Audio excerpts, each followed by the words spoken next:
Hoje é o sistema respiratório.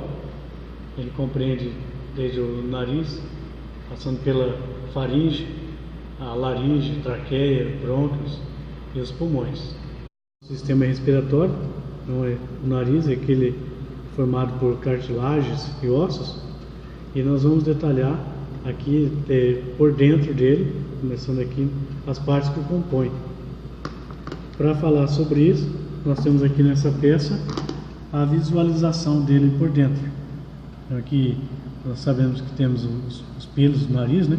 E o nariz como um todo ele tem a função de umedecer o ar, aquecer e filtrar, né? Aqui é um ambiente bastante úmido, também a filtragem é feita desde os pelos, né? Também essa superfície úmida ela faz com que as partículas do ar elas ficam aderidas aqui nesse tecido mucoso do nosso nariz. Então, a função de umedecimento, aquecimento e a filtragem do nosso ar. Por isso que é importante mesmo a respiração pelas vias, começando aqui pelo nariz. Nessa visualização nós temos que essa formação são três aqui, as conchas nasais, superior, média e inferior. Entre elas temos umas depressões, são meato superior, meato médio e meato inferior. O ar que entra por aqui, ele não entra como um tubo, ele simplesmente é um tubo de passagem.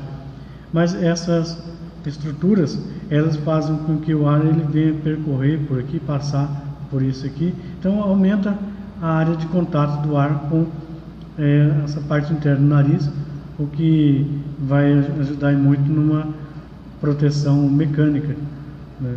Uma vez que as partículas ficarão aderidas aqui na parede. Ainda que venha funcionar essa proteção, é necessário uma proteção do sistema imunológico. Por isso nós temos tecido de defesa, seja nessa área, seja aqui. Nós já estamos na faringe, então nós vamos falar um pouco sobre isso. Então, passando a parte do nariz, que ele faz uma proteção mecânica, nós passamos para a faringe. Começa aqui e desce, mais ou menos aqui assim. A faringe, toda essa área, ela faz então comunicação com o nariz, com o ouvido médio, com a boca, com a laringe e com o esôfago. A faringe então é dividida em três partes. Essa primeira parte, nasofaringe.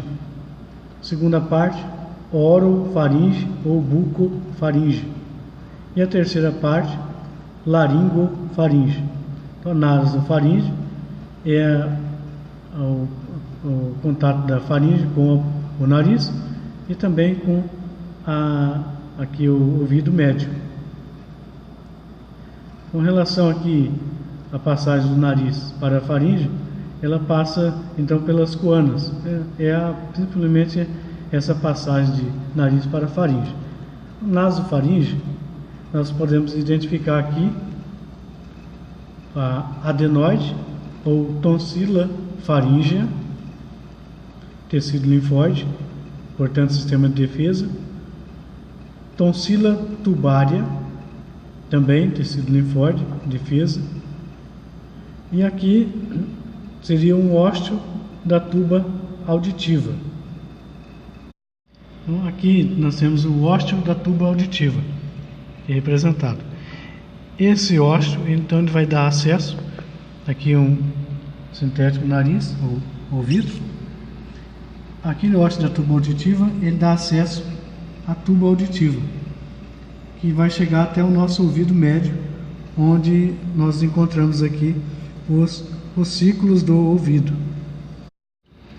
Temos aqui representado umas cavidades, tanto aqui no osso frontal, como no osso esfenoide, e ainda no osso etimoide existem uns seios muito pequenos, chamadas células.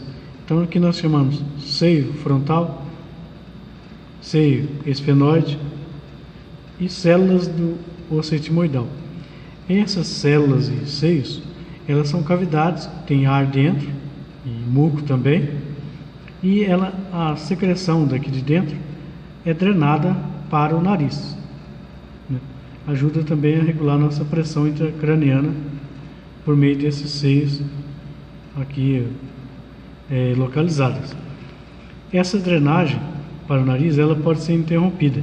No caso de muco acumulado aqui, né, ele por conta de coriza, por exemplo, esse muco fica acumulado, patógenos aqui localizados, eles podem colonizar esses seios, né, e que gera a dor, né, a dor da sinusite, porque eles entram aqui, o dreno é bloqueado, é obstruído, e aumenta essa pressão que gera dor de cabeça. Pode ser aqui ou aqui, as dores de cabeça de sinusite. Ela antecede uma rinite, que nós percebemos pelo acúmulo aqui. Então é sempre importante deixar essa área do nariz sempre limpa, lavada com soro fisiológico. Adentrando então daqui na nasofaringe, que eu falei essas estruturas, adenoide, tonsila tubária, ósteo da tuba auditiva, nós descemos até aqui a base da úvula, recapitulando aqui um palato duro, palato mole e a úvula. A úvula, ela também chamada de campainha, ela tem duas pregas, uma anterior e outra posterior. Essa prega anterior aqui é o arco palato glosso, que liga o palato à língua, por isso arco palato glosso. E aqui arco palato faríngeo. Então entre esses dois arcos nós encontramos a amígdala ou tonsila palatina. Por isso que a importância de localizar esses órgãos aqui, esses arcos. Ainda temos a tonsila lingual na base da língua aqui. Bom, aqui então a orofaringe. Laringofaringe, ela começa aqui a partir da epiglote, é uma cartilagem da nossa laringe. Ele segue aqui até aqui laringofaringe, o esôfago daqui para baixo. Lembrando que quando estamos apenas respirando, o esôfago ele fica fechado e o ar entra livremente aqui, passando aqui pela laringe, nas pregas vocais e as pregas vestibulares aqui. Aqui nós temos representada a laringe. A laringe aqui, ela podemos observar a cartilagem epiglote, cartilagem tireoide e aqui cartilagem cricoide. Lembrando que a cartilagem cricoide, ela forma um anel, ela fecha dos dois lados um círculo. Das cartilagens é a única que faz dessa forma. Tem então a cartilagem tireoide, ela é aberta atrás, né? E a cartilagem epiglote é só aqui anteriormente. São cartilagens ímpares, então epiglote, tireoide, cricoide, são cartilagens ímpares. Ainda nós temos três pares, que são a cartilagem aritenoide, corniculada e cuneiforme. E aqui nós temos a entrada da laringe, que é chamada de adito da laringe, seguida da prega vestibular e prega vocal. Porque nós temos aqui um ligamento vestibular e um ligamento vocal, que ele foi revestido por tecido, então formando uma prega. E aqui uma região infraglótea. E lembrando que essa palavra glote, ela não é uma estrutura, mas ela é a distância entre uma prega vocal e outra. Lembrando que é um par, né? Então essa distância entre elas é que é formada a glote. Nós temos representado aqui a traqueia, que ela inicia logo abaixo da laringe. Elas são anéis aqui, em torno de 20 anéis que são aqui abertos posteriormente. Então anéis em forma de C, abertos aqui, e o esôfago fica encaixado atrás da traqueia. Eles descem, que essa verde são representados linfonodos, e eles se abrem aqui em brônquios principais direito e esquerdo, e brônquios segmentares, brônquios lobares, aqui representados aqui. Lembrando que em natural, em peças orgânicas, essa traqueia ela é levemente voltada para a esquerda, de modo que é quase reto aqui o brônquio principal direito.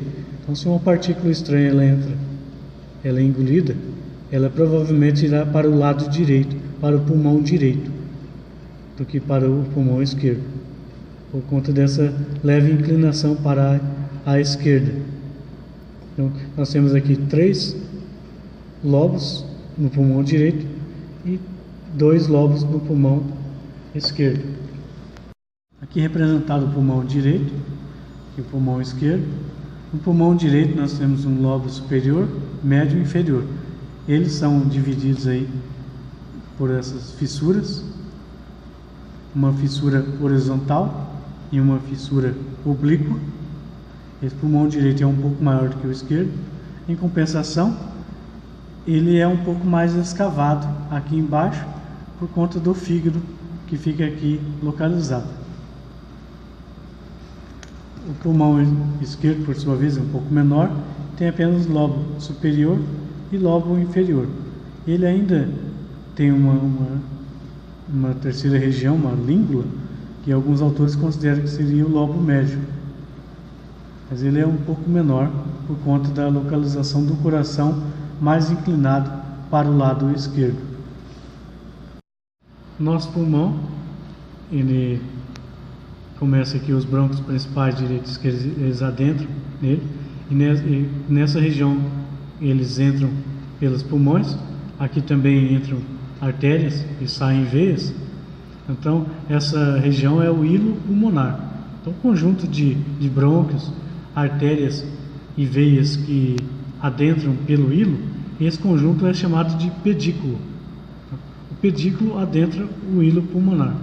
O pedículo é formado por brônquios, artérias e veias. Então aqui no lado esquerdo, esse brônquio principal direito ele é ramificado em 3 brônquios lobares, e esses 3 brônquios lobares vão se ramificar num total de 10 brônquios segmentares. Do lado esquerdo, brônquio principal esquerdo ramifica em brônquio lobar superior e inferior, e ramificando os dois juntos em 10 segmentos, ou 10 brônquios segmentares.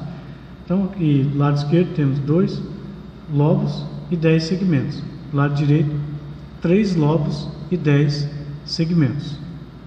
Aqui nessa peça, exemplificando dentro do nariz, concha nasal, a superior, média e inferior, e os meatos, superior, médio e inferior.